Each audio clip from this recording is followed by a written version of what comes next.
So hello and welcome to this channel again. This is Shaurya Awasthi और आज हम बात करेंगे लीड कोड की एक मीडियम लेवल प्रॉब्लम जो कि है minimum number of operations to make an array empty. तो बेसिकली इसमें हमें दो टाइप के ऑपरेशंस परफॉर्म करना अलाउ है। पहला ऑपरेशन किन्हीं भी दो दो सेम एलिमेंट्स को एरे में से उठा के डिलीट कर दें, और दूसरा ऑपरेशन किसी भी तीन सेम एलिमेंट्स को उठा के डिलीट कर दें। तो बेसिकली हम तीन वाले को यहाँ पे प्रायोरिटाइज करेंगे, क्योंकि हम जब तीन तीन के पेयर बनाएंगे सेम एलिमेंट्स के तो मिनिमम नंबर ऑफ ऑपरेशंस लगेंगे हमारे। तो इसको हम प्रायोरिटाइज करेंगे। इन तीन जो थ्री एलिमेंट्स को पिक करने वाला ऑपरेशन है इसको हम प्राइमरी की तरह ट्रीट करेंगे और इसको सेकेंडरी की तरह। एक बार देखते हैं हम सॉल्व कैसे करेंगे। तो अगर हम पहले को एग्जाम्पल लें तो हम अप्रोच क्या लगाएंगे। हम पहले को एग्जाम्पल अगर ले लें, ये हमारा इनपुट एरे, हमको रिटर्न करने number of operations. Number of operation कैसे, पहला number of operation to empty the complete array. तो पूरी एरे को खाली करने के लिए हम दो टाइप के ऑपरेशन लगा सकते हैं, या तो तीन का पेयर डिलीट करें या तो दो का पेयर डिलीट करें। अगर कोई भी एलिमेंट की फ्रीक्वेंसी एरे में 1 है तो सिंपली हमें -1 रिटर्न करना पड़ेगा। Return the minimum number of operation to required to make an array empty और -1 इफ नॉट पॉसिबल। और नॉट पॉसिबल सिर्फ उस केस में होगा जिस केस में हमारा फ्रीक्वेंसी किसी भी एलिमेंट की फ्रीक्वेंसी एरे में अगर एक आई है तो कोई भी ऑपरेशन फिट नहीं बैठेगा। ठीक है, तो एक बार देखते हैं। तो इसमें काफ़ी सारे टेस्ट केस रन करने के बाद एक जो अप्रोच है वो दिमाग में आई मेरे, कि हम सारी फ्रीक्वेंसीज पर डील करेंगे। तो पहला हमारा टास्क यही होगा कि हम पूरे एरे को एक मैप में स्टोर कर लें और सबकी फ्रीक्वेंसी लिख दें यहाँ पे। जैसे इसकी फ्रीक्वेंसी लिख दी, 2 की 4 है, 3 3 बार आया, 4 4 बार, 1 मिनट, 4 हमारा 2 बार आया। शिट, इसको इरेज करना पड़ेगा, 1 मिनट। तो 4 हमारा 2 बार आया है सिर्फ। ठीक है, 3 हमारा 3 बार आया, एक बार वेरीफाई कर लेते हैं, हाँ, और 2 4 बार आया। तो ये हमने फ्रीक्वेंसीज की नोट डाउन कर ली। ठीक है, उसके बाद अगर हम एक चीज़ नोटिस करें कि हम तीन के फैक्टर्स पे मतलब तीन के फैक्टर्स पे बेसिकली फोकस कर रहे हैं। तो अगर यहाँ पे देखें 3 एलिमेंट्स का पेयरिंग पे हम फोकस करेंगे, तो कोई भी एलिमेंट जिसकी फ्रीक्वेंसी कितनी भी हो उसको हम 3 से ही डील करेंगे। 1 मिनट देखते हैं कैसे। तो पहली बात, दो एग्जाम्पल लेते हैं, क्लियर होगा। पहला एग्जाम्पल लेते हैं एक हमारा, कि अगर लेट अस सपोज अगर हमारे पास 3 का फैक्टर कोई भी, जैसे 18 है और 18 1 19 हो गया, तो हम 19 लेते हैं एग्जाम्पल। लेट अस सपोज हमारे पास 19 है। अगर 19 को हम मॉड्यूलो दें 3 से तो हमारा आंसर आएगा 1, क्योंकि इसका रिमाइंडर आता है सिर्फ 1। तो यानी एक एलिमेंट बच रहा है, एक सिंगल एलिमेंट बच रहा है, और 19 उसकी फ्रीक्वेंसी थी, तो एक बच रहा है अभी। अच्छा, अगर इसमें हम इसका डिवाइड करके निकालें तो 19 डिवाइड बाई 3 चेक करें तो वो कितने टाइम्स जाएगा, ये जाएगा हमारा 6 टाइम्स। ठीक है, 6 3 18, तो ये 6 टाइम्स जाएगा और एक रिमाइंडर बचेगा। ठीक है, अब यहाँ पे हम देखें तो ये जो 6 है ना, ये और कुछ नहीं है, ये 3 3 के पेयर्स हैं। तो ये 6 ऑपरेशंस और एक हमारा जो कि बच रहा है अकेला, और ये तो नॉट पॉसिबल वाला केस हो गया, 1 एलिमेंट बच रहा है। तो अगर हम इस 6 3 3 के पेयर्स, यानी ये 6 जो हैं ये 3 3 के पेयर्स हैं, इनमें में से अगर हम एक 3 का पेयर निकाल दें, यानी हम एक 3 का पेयर निकाल दें, तो हमारे अब कितने बचेंगे, हमारे बचेंगे 5। यानी अब 5 3 3 के पेयर्स बचे, और जो 3 एलिमेंट यहाँ पे हमने निकाले हैं उसको हम एक में ले जाके ऐड कर दें। +3 ऐड क्यों कर दें, क्योंकि एक पहले से हमारे पास खाली था, यानी एक रिमाइंडर बच रहा था, अभी 3 और आ गए, तो यानी 3 और आ गए। तो अभी टोटल कितने हो गए, 4। टोटल कितने हो गए, 4। और 4 की अगर हम पेयरिंग करें, अगर हम 4 की पेयरिंग करें तो इसका आउटपुट कितना आएगा, 2 आएगा। सिंपल, इसका आउटपुट आएगा 2। ठीक है, तो अगर हम एक चीज़ नोटिस करें, 5 यहाँ से और 2 यहाँ से, 5 यहाँ से, 2 यहाँ से और 5 यहाँ, टोटल आउटपुट कितना आ रहा है, 7। अगर हम पहले नोटिस करें, पहले क्या हो रहा था, पहले हमारा जब कंप्लीट डिवाइड हो रहा था तो 6 यहाँ आ रहा था, एक यहाँ बच रहा था, तो इसका भी सम 7 ही आ रहा था।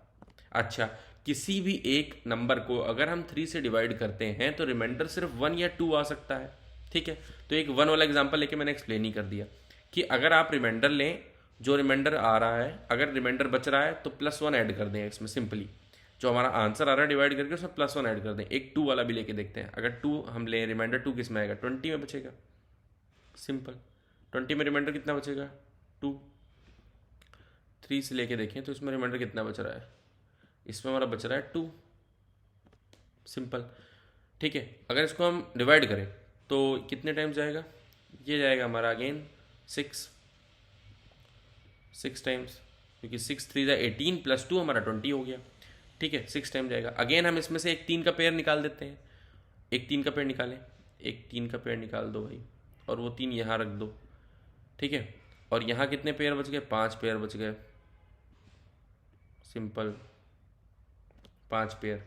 ठीक, तो अब यहाँ पे अगर हम देखें तो 5 पेयर ये हो गए, प्लस एक 2 वाले ऑपरेशन से चला जाएगा, एक 3 वाले ऑपरेशन चला जाएगा, तो प्लस 2 इधर से और आ गए, यानी अगेन हमारा कितना आ रहा है, 5 2 7 आंसर आ रहा है। ठीक है, और अगर हम यहाँ से देखें, नॉर्मली डिवाइड करें तो 6 टाइम जा रहा था और कंप्लीटली डिवाइड नहीं हो रहा, एक रिमाइंडर 2 भी बच रहा था, और मैंने बोला जब जब रिमाइंडर बचेगा हम कंप्लीट डिवाइड होने वाले यानी जितने टाइम जाएगा उसमें ++1 कर देंगे, यानी +1 किया, अगेन 7 हमारा आउटपुट आ गया। तो इससे हमारा लॉजिक ये बनता है, ये हमने ले लिया 3 का फैक्टर 2 वाला केस, सॉरी 3 के जब रिमाइंडर में 1 बचे, 1 वाला केस ये हो गया और 2 वाला केस ये हो गया, दोनों समझ लिए। तो ये दोनों हमारे जो टेस्ट केसेस हैं, इनको देखने के बाद ये चीज़ समझ में आती है कि कितनी भी फ्रीक्वेंसी हो उसको 3 से डिवाइड करेंगे। अगर कंप्लीटली डिवाइड हो रहा है तो उतना ही रिटर्न कर देंगे, उतने ही ऑपरेशंस। अगर कंप्लीटली डिवाइड नहीं हो रहा है तो +1 कर देंगे, सिंपल लॉजिक है।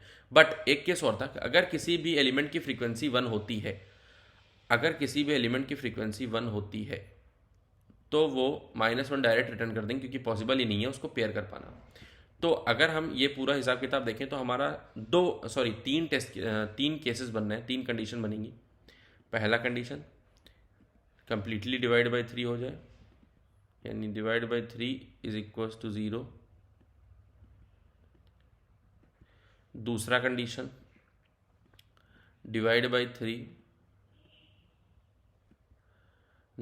Is equals to not equals to 0। और तीसरा कंडीशन कि फ्रीक्वेंसी जो है वो -1 है। अच्छा, पहले केस में क्या होगा, पहले केस में अगर हम देखें तो पहले केस में जो आंसर आएगा वो आएगा जो भी हमारा फ्रीक्वेंसी है, यानी n अगर फ्रीक्वेंसी मान लें तो n डिवाइड बाई 3 हमारा आंसर होगा। दूसरे केस में अगर हम देखें तो हमारा आंसर होगा n डिवाइड बाई 3 +1 हमारा आंसर होगा। और तीसरे केस में हम देखें तो वो -1 रिटर्न करेगा। अच्छा, तो ये हमारा आ गया कंप्लीट कंडीशन जो होंगी हमारे एक फ्रीक्वेंसी पे लगेंगी। फ्रीक्वेंसी हमारे पास कहाँ है, फ्रीक्वेंसी हमारे पास हमने ऑलरेडी यहाँ पे स्टोर कर रखी है। अगर हम देखें फ्रीक्वेंसी यहाँ पे स्टोर कर रखी है, तो इस पूरे फ्रीक्वेंसी पे हम एक फॉर लूप चलाएंगे।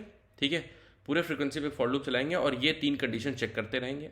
अगर फ्रीक्वेंसी डिविजिबल बाई 3 है तो सम में हम जो टोटल आंसर होगा उसमें n/3 ऐड कर देंगे, फ्रीक्वेंसी बाई 3 ऐड कर देंगे। अगर नॉट डिविजिबल है तो n/3 +1 ऐड कर देंगे। अगर -1 है तो -1 रिटर्न कर देंगे, तो पूरा आंसर -1 रिटर्न हो जाएगा। एक बार हम कोड करके देख लेते हैं। तो सबसे पहला टास्क हमारा क्या था, सबसे पहला टास्क हमारा यही है कि हम एक मैप बनाएंगे int, ठीक है, m। उसके बाद हम एक फॉर लूप लेंगे int i = 0, i < nums.size i++। और इस पर हम क्या करेंगे, मैप में स्टोर करेंगे nums++, फ्रीक्वेंसी स्टोर करा ली। उसके बाद हम फॉर लूप लगाएंगे, मैप को आइटरेट करेंगे।